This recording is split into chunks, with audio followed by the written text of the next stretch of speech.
우리 지난주 묵상하신 말씀 가지고 오늘은 영은 몸을 위하고 몸은 주를 위하고 하는 제목으로 하나님 말씀 증거하도록 하겠습니다. 영의 아버지께서, 하나님 아버지께서 우리의 몸을 창조하셨습니다. 창세기 2장을 보면은 특별히 창세기 1장과는 달리 6일 동안 천지 만물을 창조하시고 7일째 쉬신 것과는 조금 다르게 사람이 창조된 것이 중심에 서면서 생명과 선악을 알게 하는 것과 그리고 처음으로 죽음에 대한 언급이 나옵니다. 그래서 창세기 2장을 자세히 살펴보면은 선악을 알지 못하는 아담이 정령 죽으리라 하는 말씀을 듣는데 그것이 가능한 게 다름 아니고 그에게 생명이신 하나님께서 생명에 잇댈 수 있는 몸을 창조해 주셨기 때문에 그렇다 하는 사실을 알 수가 있습니다.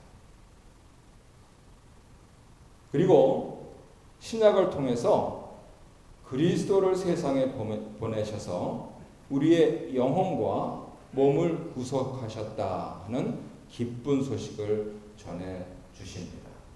그런데 문제는 영혼을 중심으로 해서 교만한 인간은 그분들이 지난 성경 본문에는 금욕주의로 그렇게 나와 있는데요. 다시 죄를 범합니다. 이런 분들이 기억해야 될 것이 타인의 영혼을 존중해야 한다 하는 그 사실이에요. 동시에 다른 분들이 나오는데 소위 영지주의라고 하는 몸을 중심으로 해서 타락한 인간이 나옵니다.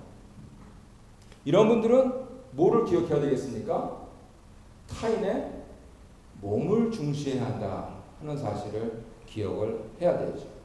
말은 영적이다 그러는데 몸으로 타락하고 있으니까 자기만 타락하지 남의 몸까지 타락시키는 일들을 해서는 안 된다 하는 말씀입니다. 왜냐하면 그리스도께서는 영혼과 몸의 구속주이시기 때문입니다. 그래서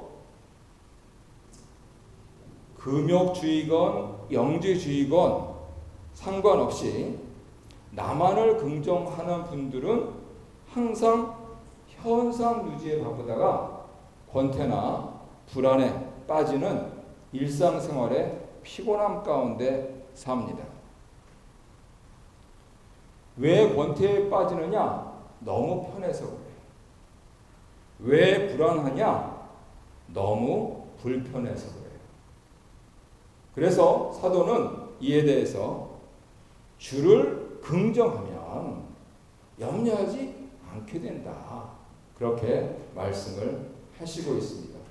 아니, 그게 무슨 대안이 되느냐.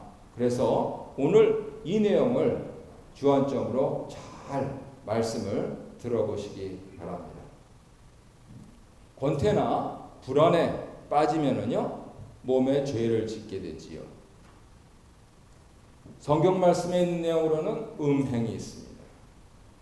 세상 법정에 고소하는 일이 있지요. 우상 제물을 먹는 문제가 나왔습니다. 그리고 은근히 밑에 숨어 있는데 사도 바울이 고린도 교회 가운데서 금욕주의자들이 말하는 그 표현을 그대로 쓰면서 두 군데서 사용을 하면서 독신주의만이 해결책이다 그렇게 억지를 부리는 것도 지적을 하고 있습니다. 그런데 이분들이 기억해야 될 게 뭐냐면 타인의 몸을 중요하게 여겨야 된다 하는 그러한 사실이죠. 그래서 사도 바울은 재차 강조하는 것이 그리스도께서 영혼과 몸의 구속주시니 모든 것이 가하다. 그런데 모든 게 유익한 것은 아니다. 이렇게 우리에게 말씀을 전해주시고 있는 것입니다. 사람이 여러 가지로 많은 발전을 이루었습니다. 그런데 온 세상 만물에 대해서 궁구하면서 이룬 것이 대표적으로 과학기술이지요. 하지만 이것이 해결할 수 없는 그러한 부분들이 있습니다. 바로 그리스도께서 영혼과 몸을 구속하셨다 하는 것은 신학의 이야기입니다. 과학의 기술과는 다른 이야기입니다. 그런데 그 사이에 중간 레벨의 것이 있어요. 이 부분들이 우리 그리스도인들이 한편으로는 누리면서 한편으로는 주의해야 되는 그러한 내용들입니다. 그것이 무엇이냐면 예수를 믿지 않는 분들까지도 권태에 빠지거나 불안에 빠질 때 해결하는 방법이 있으니 그것은 다름 아니고 음악이나 미술이나 문학 같은 것이죠. 이해할 수 없는 스트라빈스키의 음악이나 설명이 안 되는 피카소의 미술이나 읽어도 졸리기만 한 카프카의 문학이나 그런데 그것을 읽는 사람들이 말하기를 이야 이게 인류 정신의 대단한 유산이다 이렇게 하고 있으니까 내가 못 읽는 거지 내가 못 보는 거지 내가 못 듣는 거지 나보다 뛰어나신 분들은 그걸 듣고 보고 이해하는 모양입니다. 그렇게 하면서 사람이 20세기 말에 이르러서 한계에 다다른 듯한 이성을 넘어서는 어떤 고차원적인 즐거움 이런 부분들을 우리에게 선사를 해주고 있다 그런 것이죠. 이것을 오늘 성경 말씀의 표현으로 하자면 유익한 것이에요.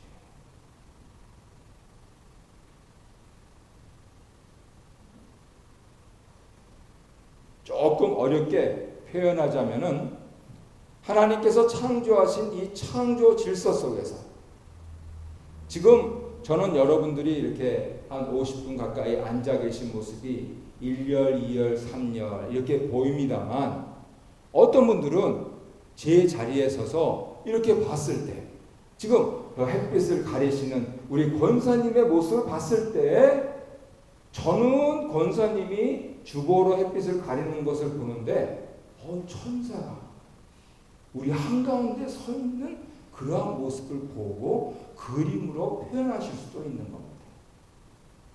우리 성가대를 지도하는 마집사님이 오늘 아름답게 선율을 그렇게 지도하면서 성가대를 인도하셨는데 어떤 분들은 저는 그냥 이야 역시 그랜드 피아노는 참 좋네 이렇게 생각하는 그러한 부분인데 회중석에 앉아 계신 어떤 분은 이야 이 터치가 이게 보통이 아니구나 하고 느꼈을 수도 있습니다. 어떤 분들은 벌써부터 그 목사가 이런 얘기 하겠거니 해가지고 조시기 시작하는데 주중에 전화를 거셔서 오늘 목사님 설교 끝내줬습니다. 이렇게 격려하실 분도 계실지 모르겠어요. 내가 못 보는 것을 보고 듣고 이해하는 사람들이 틀림없이 있습니다. 이것은 사람이 사는 데 있어서 유익한 것이에요. 하나님이 창조 질서로 그렇게 온 우주 만물이 보존되도록 하셨는데 거기에서 새로운 감각을 어떤 사람은 선천적으로 갖고 태어나지만 어떤 사람들은 후천적으로 훈련해서 기릅니다. 이것을 우리는 일상을 넘는 비상이다 이렇게 얘기하지. 그리고 결국은 반복되는 일상. 왜 일상이 반복이 됩니까? 살기 위해서 그래요. 생존하려고, 생활하려고. 이거는 아무도 터치를 못합니다. 그런데 그것이 이제 어느 정도 편해지고 한번 이민 오신 지 30, 40년 되신 어르신들은 생각해 보십시오. 그 옛날에 갓난아기를 재워놓고 깜깜한 밤중에 누군지도 모르는 사람이 몰고 가는 트럭에 앉아서 그냥 손가락 딱 10개 넣어가지고 끊어지지 않고 지렁이 연말이 들어오면 느꼈던 그 감격. 그래서 이 큰 버켓을 채우면은 내 식구들이 이걸로 낯설고 물설고 언어스러운 이곳에서 살아남을 수 있다라고 하는 안전함을 느꼈던 그때. 요즘 사람들, 젊은 사람들은 그런 건 모릅니다. 못해요. 골프를 치다가 비가 갑자기 와가지고 밑에서 꿈틀꿈틀 올라와 끝! 그러고 갈지언정 어디 거기다가 손을 넣어서 이것도 끊어지지 않게 그렇게 10마리를 잡아냅니까? 그것이 있어요. 그래서 이거는 누구도 터치를 못해요. 그런데요, 그런 삶을 살고 이제 10년이 흘렀고 20년이 흘렀고 30년이 흘렀는데 어느덧 연세가 들어가시면서 인생이 먹고 왜 이렇게 잡히는 게 없는 건가 하는 것은 어느 사람이나 늘지 않는 영어 속에 잊혀져가는 한국어로 새로운 젊은 사람들하고는 말도 잘 안 통하고 어느 누구나 겪는 현상입니다. 그랬을 때 다 치면서 교회에서 찬송을 들을 때 또 한국에서 유명한 가수가 온다 그래서 갔을 때 갑자기 나도 모르게 그 뭉클하면서 눈물이 펑펑 날 때 대개 음악은 가장 만국 공통의 언어니까요. 조금 훈련 받으신 분들은 저 롬이라든가 무슨 전시회 가서 그림을 보면서 이야 참 대단하다 하면서 이 심령의 위안을 받을 때 우리가 비상의 탈출을 하는 것이죠. 세상 사람들이 이렇게 하는 것은요, 원리적인 측면에서는 성경에서 말씀하시는 것의 그림자입니다. 그래서 세상 밖의 사람들이 그렇게 비상한 재능을 갖고 있을 때 교중 사람들은 일상을 해결하는 방법이 있습니다. 그것은 누차에 걸쳐서 말씀드렸듯이 그리스도께서 영혼과 몸의 구속주시다 하는 것을 기억하는 것이죠. 오직 창조주 하나님께서만 건드리실 수가 있어요. 지구가 멸망하는 날까지 교회는 안 앞서집니다. 왠지 아십니까? 우리는 일상의 권태와 불안 가운데 살아서 늘 신을 찾기 때문에 하나님께서 개인적으로 혹은 집단적으로 건드리시기 때문에 그래요. 그래서 그러한 하나님만이 건드리실 수 있는 일상의 문제를 넘어서서 세상 사람들은 이게 왜 그런지 모르겠다라고 하는 그것을 교회를 다니는 사람들, 예수를 믿는 사람들은 구속주께서 예수께서 사신 정상적인 인생을 살아드림으로써 우리도 똑같이 내일이면은 다시 아니 오늘 저녁부터 다시 일상을 다람쥐 쳇바퀴 돌듯이 살겠지만은 거기에서 과연 하나님께서 창조하시고 구속하신 사람이라면은 살아야 하는 정상의 삶을 추구를 할 때 이것이 가능하다 그런 것이죠. 예수께서 어떻게 사셨습니까? 하나님 말씀을 사랑하시고 성령님의 인도를 받으셔서 심지어는 사단의 시험을 받는 그때도 기도하신 거예요. 그러니 사람이 살 수 있는 정상적인 삶의 전형이신 예수님께서 이렇게 보여주셨다면은 오늘 저녁부터 다시 내가 닫아야 되는 가게 문을 닫으면서 주님 사랑합니다. 오늘도 주일날 말씀 주셔서 감사합니다. 할 때 내가 알지 못하는 위험 가운데서 나를 건져주시고 내일 또 이어지는 나의 일상이 지속될 수 있는 그러한 힘을 주신다 하는 것을 믿는 사람들은 고백을 하는 것이죠. 이것을 우리 교회에서는 묵상하는 삶이다 이렇게 표현하는 것이. 묵상은 생각이 아니에요. 묵상은 행위입니다. 생각만 하면은 명상이에요. 명상은 타종교에서도 합니다. 예수님을 따라서 예수님 같이 살려고 하는 사람들은 행동에 옮깁니다. 내가 문을 잠그면서 감사합니다. 오늘도 손님들 보내주셔서 이렇게 아이들 먹일 수 있게 하셔서 감사합니다 하면서 행동으로 옮기는 것, 그것을 가리키는 것이지. 그래서 말씀드리려는 요지는 결국 교회 다니는 사람들에게 묵상은 바쁜 일상의 피로를 넘을 수 있는 정상적인 삶이다 하는 것이죠. 이것은 체험을 하셔야 돼요. 어떻게 체험을 하느냐? 예를 들면 음악이나 미술이나 문학을 통해서 한국일보에서도 노래를 잘하시고 싶은 분 하셔서 성악가분이 모집하면은요 한 20분쯤 그 수강료도 비싸요. 모이세요. 그래서 훈련을 하시는데, 왜냐하면 일상을 넘는 비상이 필요해서 그런 거예요. 그것을 위해서 세상 사람들이 기울이는 노력보다도 우리는 영의 아버지께 다가가는 일을 하기 때문에 배전의 노력을 해야 됩니다. 교회에서는 공짜라고 하는 생각이 있으셔가지고 물론 여러 일들이 그렇게 은혜 가운데서 이루어지지만은 내가 묵상을 하면서 성령님의 도움을 받아야 될 때는요, 음악, 미술, 문학 공부하는 것은 전혀 비교가 안 될 정도로 노력하셔야 됩니다. 그것에 대한 몰두 없이, 그것에 몰입하지 않고 무엇이 될 것이다 하는 그런 생각은 버리시는 것이 좋습니다.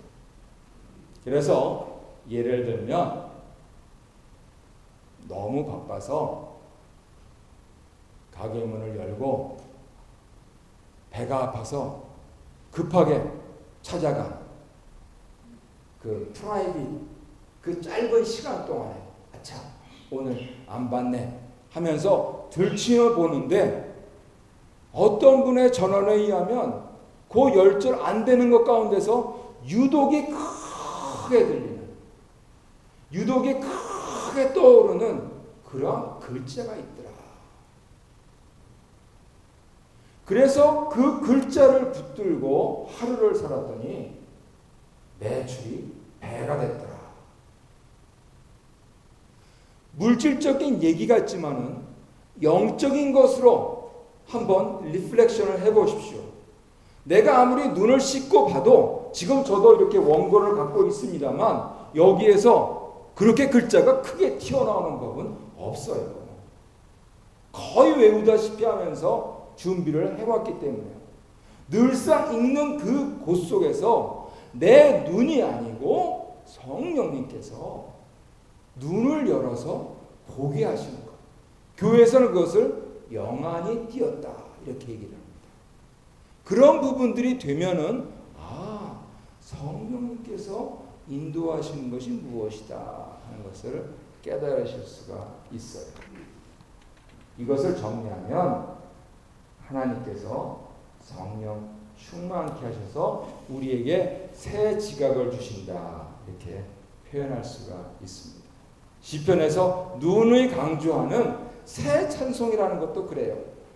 아까 송정미 사모님의 찬양을 들었는데 늘 들은, 벌써 몇백 번 더 들은 그러한 것인데 거기에서 하나님께서 만져주시는 소리가 들릴 때가 있으면 그 가사를 통하여서 나의 기도가 하나님께 올려지면서 바른 찬양, 아름다운 찬양, 참 찬양, 새 찬양을 할 수가 있어요. 아무쪼록 오늘 말씀을 들으신 여러분들께서 세상 사람들이 기울이는 노력보다 대전의 노력을 기울이셨으면 좋겠습니다. 성령님을 사모하고 성령님께서 나를 만져주시기를, 그렇게 더구나 우리 교회는 묵상하는 교회니까 말씀으로 만져주시기를 기대하는 그러한 소원들이 마음속에서 넘치셨으면 좋겠습니다. 이처럼 머리가 아닌 몸을 펴서 묵상을 살면 더욱 긍정적인 삶을 살 수가 있습니다. 늦게 오신 분들은 좀 참여를 못하셨는데요. 시간을 운동해서 10분 전에 일시 반영을 했습니다. 가장 아름다운 얼굴로 서로 간에 마주 보았을 때 나의 어은 마음이 녹듯이, 그리고 따뜻한 어르신의 손을 두 손으로 쥐었을 때 그 온기가 느껴지면서 교육이 참 잘했다, 이렇게 생각했듯이 긍정적인 삶이 열리게 되는 것이지. 나가서 몸을 지나서 영혼으로 묵상을 살면은요, 세상에서 가장 고귀한 존재로서 주님께서 핏값 주고 나를 사셨는데 내가 이렇게 세상에 하나밖에 없는 사람인데 하는 그것을 깨달을 수가 있습니다. 이렇게 왜 일이 안 되나?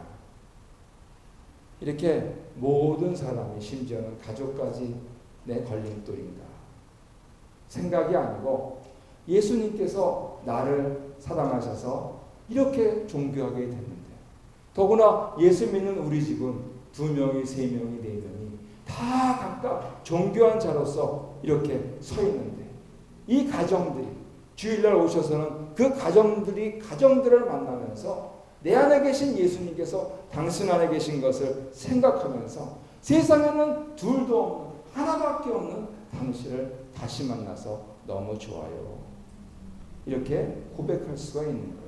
그러면 피로에서 오는 자기 소외에서 빠져나와서 풍성한 자존감을 경험할 수 있습니다. 왜 소외를 느끼냐면 자존감이 낮아져서 그래요. 근데 내가 학력과 경력과 이력을 백날 쌓아도요, 자존감은 안 높아집니다. 왜요? 세상에는요, 걷는 사람보다 뛰는 사람보다 나는 사람보다 거시기 한 사람이 있기 때문에 그래요. 끝이 없어요, 끝이. 하지만 하나님이 나를 사랑하신다. 그래서 그 풍성한 성령의 터치를 느끼잖아요. 그러면 70점 맞고 온 우리 애도, 야, 어떻게 너는 그렇게 나를 닮았니? 그러면서 너무 이쁜 거예요. 그냥 살아있는 것 자체가 좋아. 그냥 같이 있는 게 좋아. 그냥 다시 만난 게 좋아. 이렇게 된다는 것이죠. 그래서 바로 사도 바울이 말씀하신 대로 주를 믿기 때문에 염려하지 않는 것, 그것이 바로 시작점이 된다고 하는 것입니다. 결국 대안은 나 이전에 주님을 생각하는 묵상의 습관을 내가 어떻게 몰입해서 연마하고 기르느냐, 여기에 달려 있습니다.